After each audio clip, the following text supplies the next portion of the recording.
আসসালামু আলাইকুম। এখন আমরা দেখব কিভাবে নিজের মোবাইল থেকে অন্য ডিভাইসে লগইন থাকা ফেসবুক অ্যাকাউন্ট লগ আউট করা যায়। তাহলে চলুন দেখি। প্রথমে ডান পাশ থেকে উপরে 3 লাইন এর উপরে ক্লিক করেন।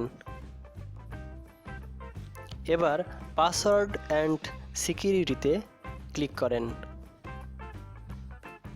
এখানে হোয়ার ইউর লগইন থেকে সি অলে ক্লিক করেন।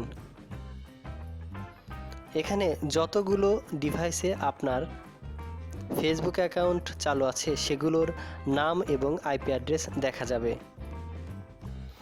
এখন স্ক্রল করে একেবারে নিচে চলে যান। এখান থেকে log out of all sessions A click করেন।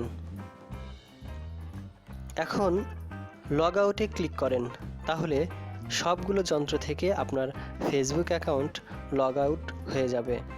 ভিডিওটি ভালো লাগলে লাইক, কমেন্ট অ্যান্ড শেয়ার করবেন।